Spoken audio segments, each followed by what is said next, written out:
Hey guys, it's Danny. Today I am doing a request video on scrying. I'm so excited to be doing this.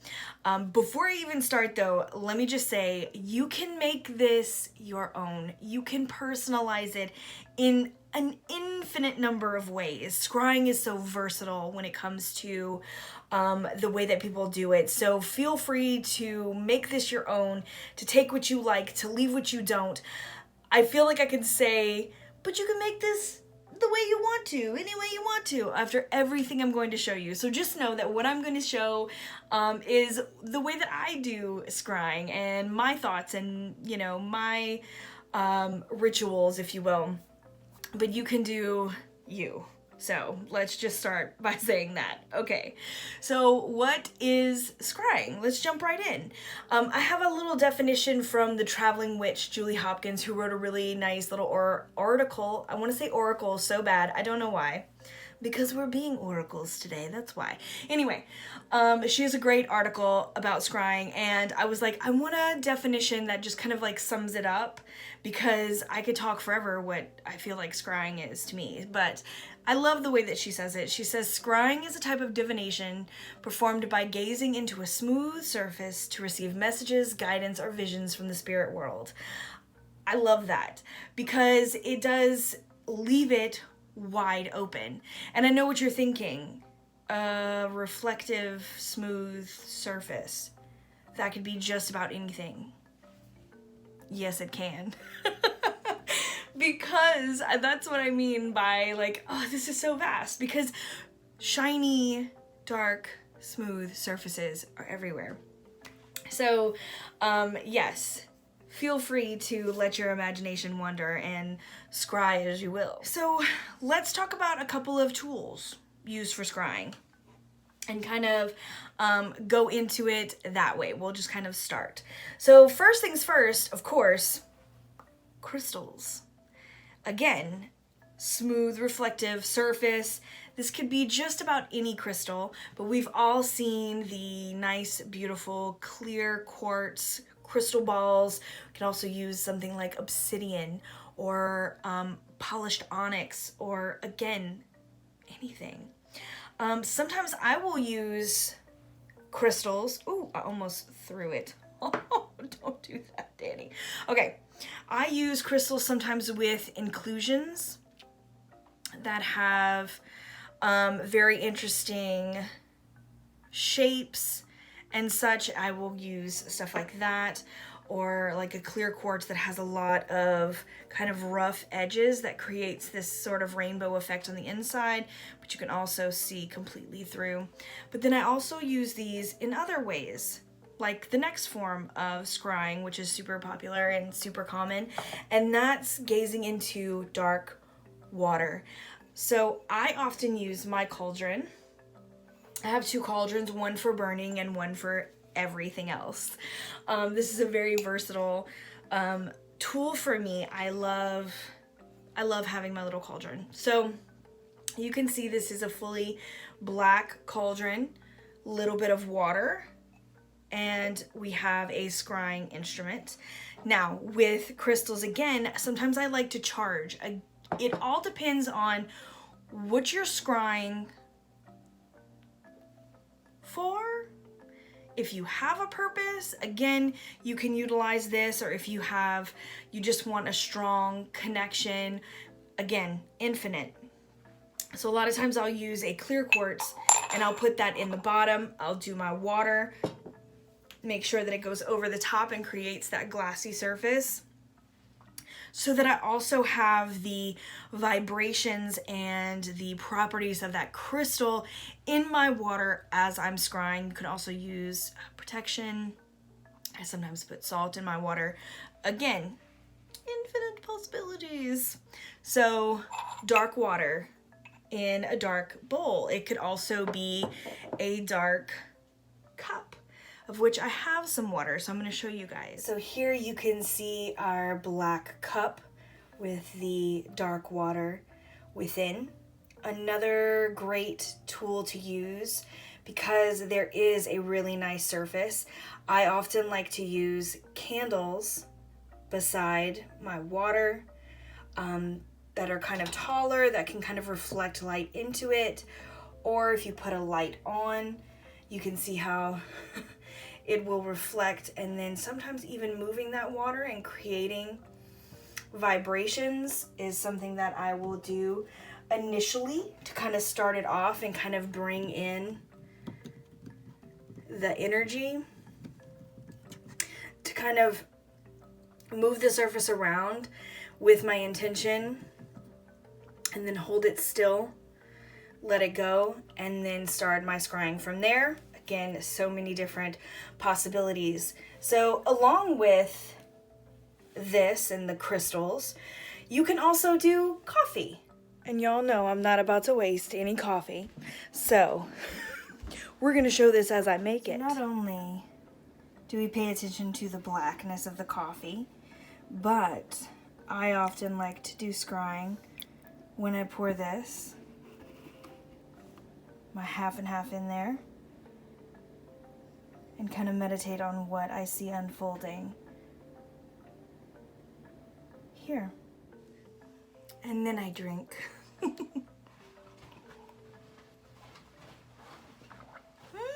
Okay, so the smoke-like movement of the creamer in my coffee leads me to another form of scrying.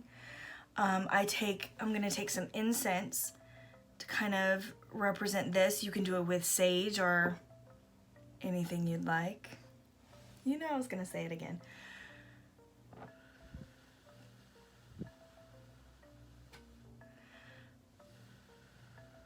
Who's getting caught right?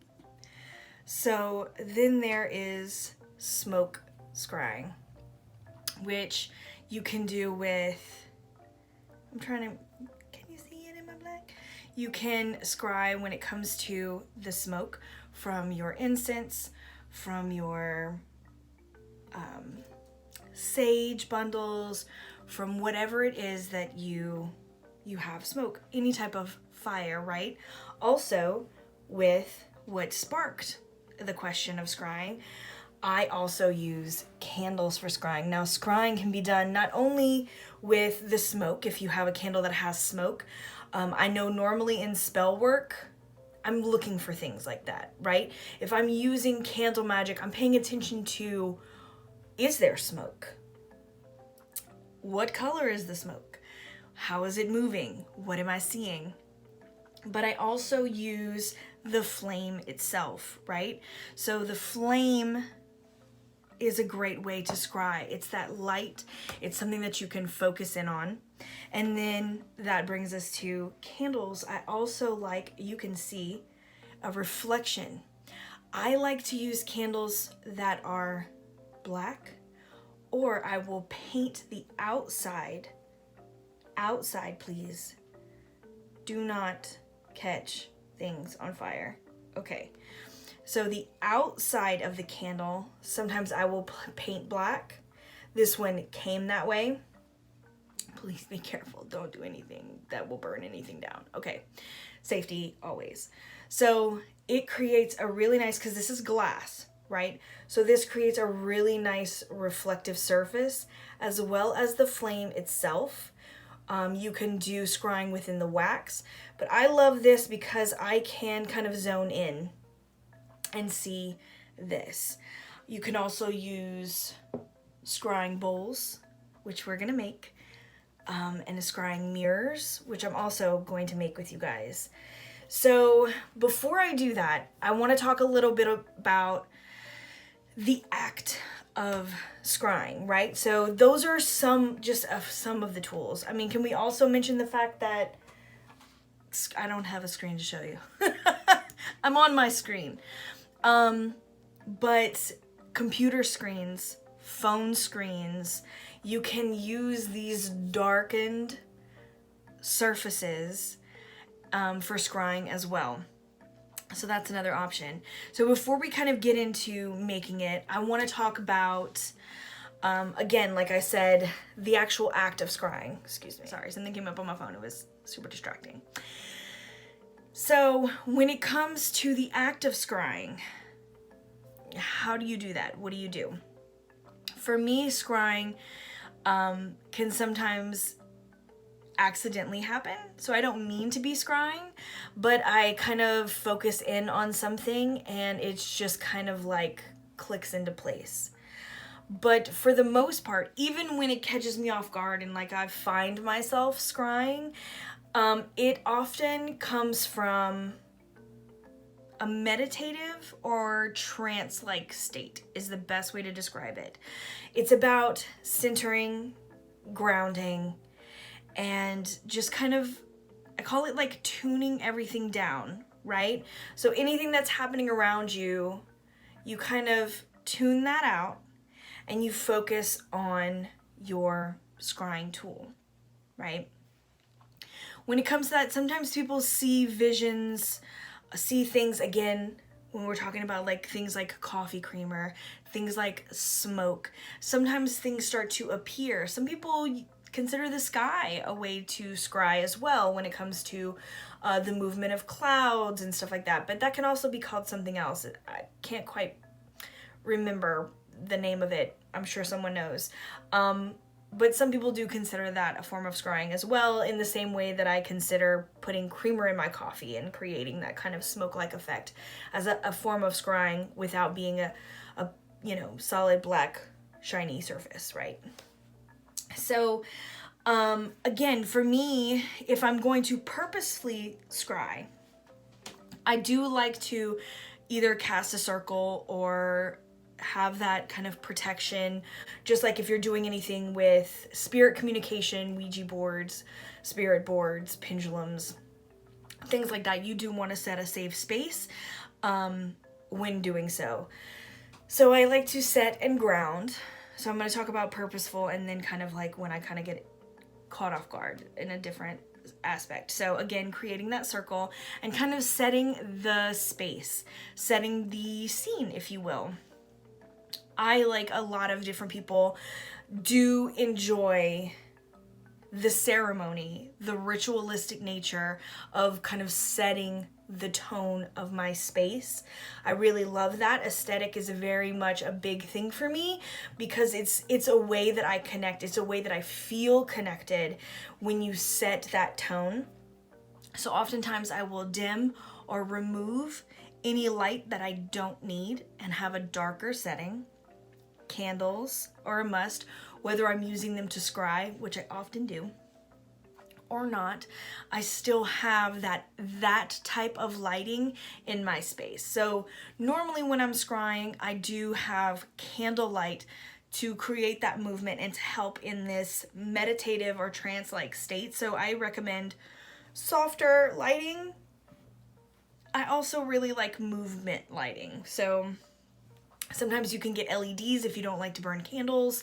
Then I set my intentions. I'm very much, when it comes to scrying, my personal scrying, I just kind of like to go in with an open mind and kind of let the energy kind of come in as it will. So again, you set that intention and then I usually begin to meditate. I meditate on, like I said, my intent,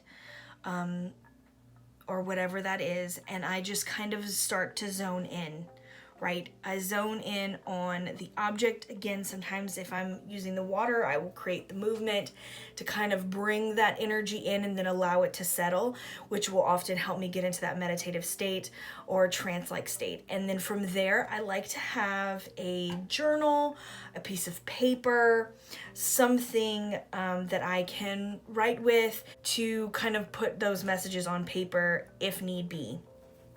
And then I just sit. I sit and I meditate and I go into that trance and I allow visions to come through. Sometimes I hear things, I see things, not always in these items. And I think that's a big thing to say. Like, some people expect to see something in the cup or in the crystal or in the flames. They expect a vision to physically appear in this realm, and sometimes that's not the case. For me, it's a way of honing in my I I want to say vision. I mean, in a very physical form, yes, like honing in that vision and kind of allowing everything to fall away. It's kind of like that pinpoint when you're trying to almost like go into self-hypnosis even. It just kind of sets the point and allows everything else to dim. And for me, when it comes to visions, it's not that I'm seeing something necessarily in that space, but that's when my vision is not occupied by anything else and it can kind of shut down, and then I see and hear and experience things within my body, within my head. The visions come within me versus within the actual physical object. And I think that some people think that they fail when they're not seeing something in the actual object, when it's more, again, a tool to hone into that intuition and to tap into that other realm. Does that make sense? I hope I explained that right. That's just kind of how I feel when I kind of go into that trance. So that's when I come to accidental scrying. I think that's a thing. It's happened to me.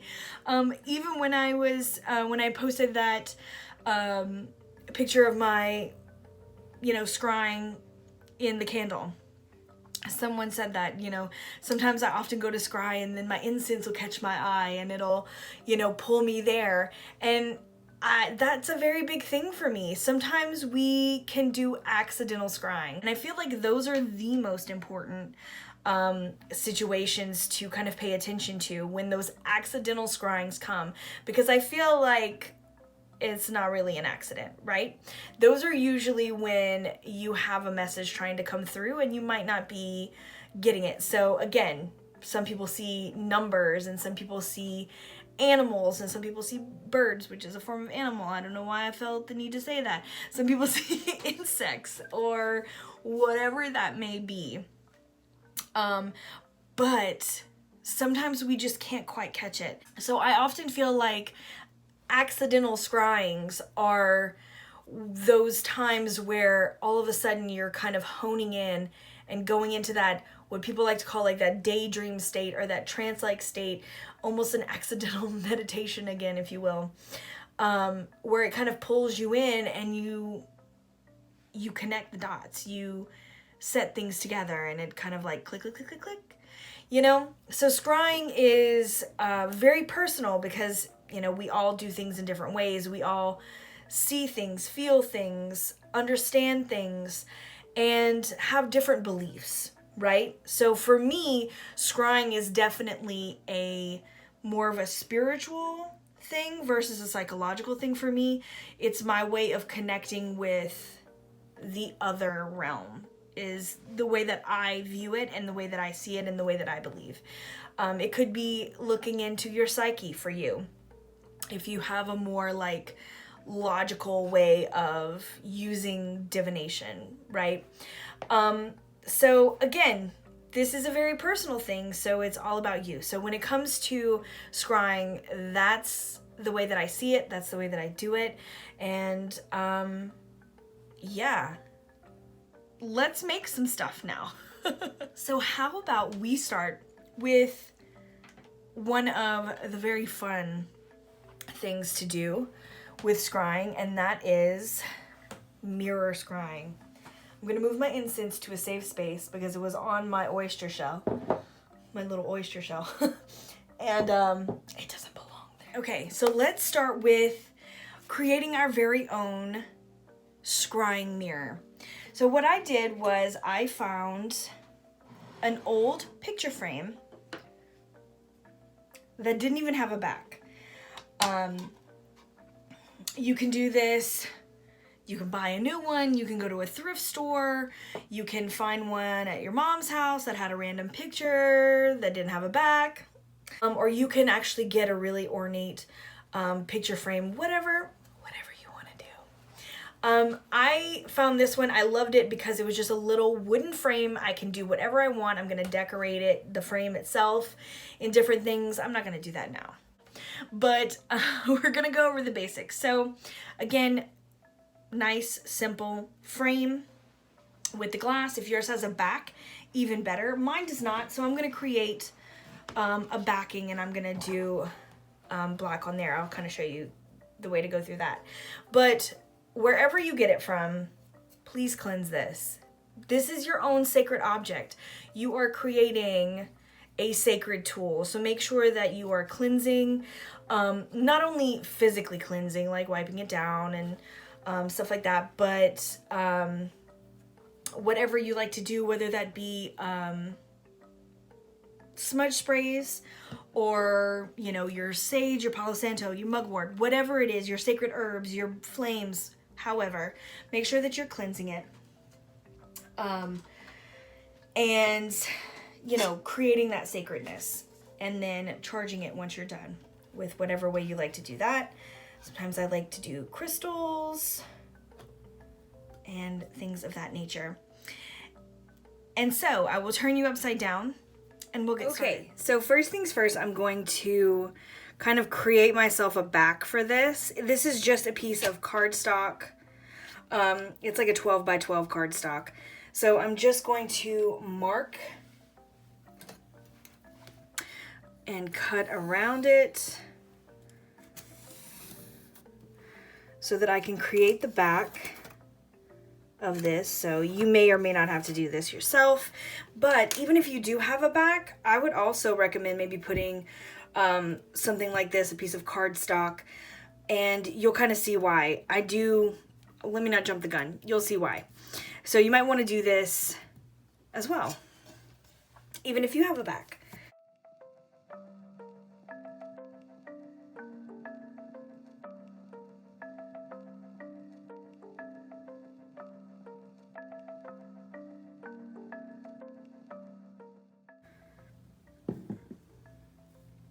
Okay, so now that I've cut that out, only thing else you're gonna need, paintbrush, some black paint, which I've put into my oyster shell here, and maybe something to paint your corners on so you don't get it all over.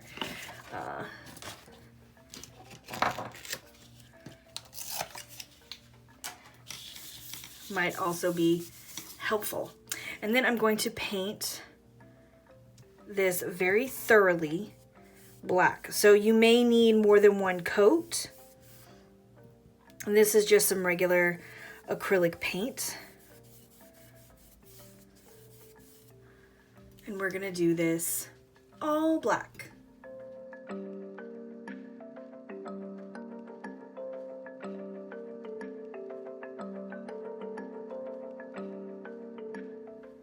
Okay, so once that is done, we're gonna let this dry. Now again, I think it's important to say again, this is cardstock. It's gonna be a little bit more firm because we are painting on it. You can also use like some cardboard or the very thick kind of cardstock to do that.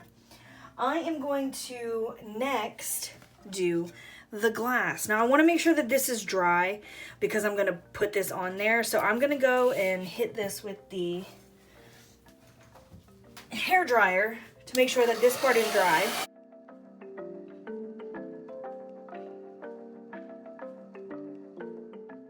That way, before I put my glass on there, I don't want it to get on everything. People wonder why I'm always full of gunk. This is why. So now I'm gonna do the back side of my glass. So choose a side. There really isn't a back side, but you know what I mean. So I'm going to go ahead and put that down. Now I'm going to clean it one more time because I did have my hands all over it. So I'm going to just do that with alcohol because I've already cleansed it with my smudge spray and stuff. But I've been touching it a lot, so I want to make sure that my fingerprints are not on there really as much as I can before I paint it. So, because I can always clean the front part again. So now we paint our glass black as well.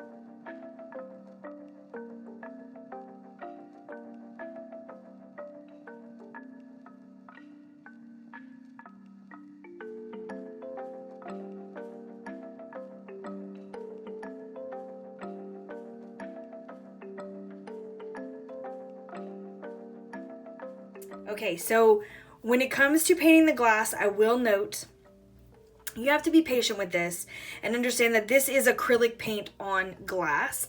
You will scratch it off very easily. This is just about kind of coating the mirror. Now you noticed even when I did it, I dried it and then I came back to try to get a couple of things. But if you press too hard, which sometimes I have a tendency to do, you'll notice that I even pulled some stuff off of the glass just by pressing my paintbrush too hard. So again, this is just to create that mirror surface, but it doesn't matter if there is a few little lines. You'll notice that's why we did this piece. This is gonna go over it or behind it and kind of take up the slack if there's anything there, which you'll note in just a second. So again, we just be very careful even when this is drying, or even once it's dry, excuse me, because if you nick it or scratch it, it will take the paint off. So again, this is like super DIY, just what you're hanging around the house. So yeah, it's not going to be super perfect if you're not super patient. And even then, it's not going to be 100%. This is, you know, easily nicked. So no worries. Don't be hard on yourself. You're doing great. Okay, so now that we are dry, what I'm going to do is cover the back so I don't scratch it around.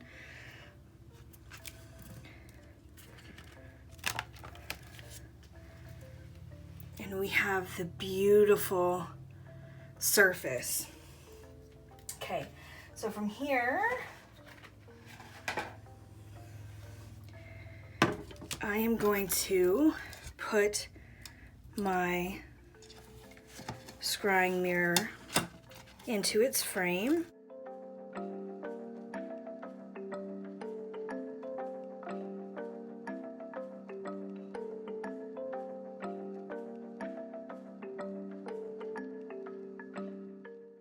And voila, scrying mirror. Now I'm not worried about the paint that I have here that was kind of like left on the sides, because I am going to decorate my mirror, which I'll show you guys at the end. But there you can see how great and black and dark, you can even see me, hello, this reflective surface is. And there's your scrying mirror. Hooray! So next, of course, is a scrying bowl. So I found this old plastic bowl in my cupboard. It's like, it doesn't even quite sit right. It's really old. So I found this and I said this would be a perfect scrying bowl. I've done these before with these paper bowls, or the plastic ones, or whatever it may be. And it's really great to have either a temporary bowl, or I like to use it until my paint starts to scrape off, or sometimes I will paint it and then do etchings inside, like sigils, protection, runes, whatever I want to do. These are easy to do that because it doesn't quite stick long term, same as on the glass. Like if you scratch on the glass, it'll create lines or take it off. So I really like doing stuff like that with these as well. But it's really simple to make a scrying bowl, whether that be for temporary purposes or long term where you continuously reuse and repaint. So I will show you how to make a scrying bowl. So again, simple scrying bowl, paint and your bowl. Let's do this.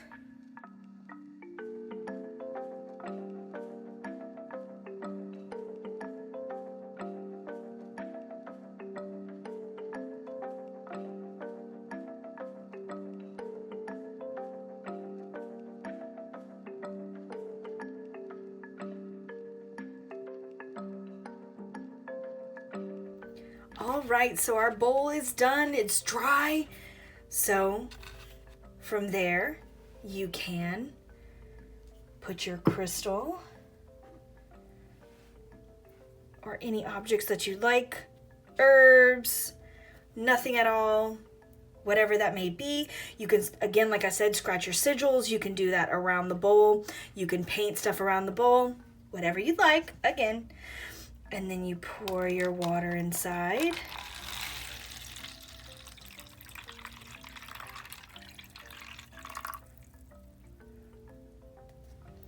And you have your surface. So again, you can use it with or without your crystals, and it creates a beautiful surface. So that's it, you guys. I hope you found it helpful or at least fun. Let me know if you make your own scrying instruments. If you try these, let me know. Make sure to tag me. And let me see what you've created. I'll put up a picture of my finished projects, my finished frame and my finished bowl at the end so you guys can see how the rest of my stuff turned out. But I hope that you enjoyed this, and I hope you have a great time scrying. So let me know how everything turns out, and I will talk to you guys very soon. If you're looking for me, as usual, all my information is in the description below, and I will see you very soon. Sending you all my love. Later, Gators.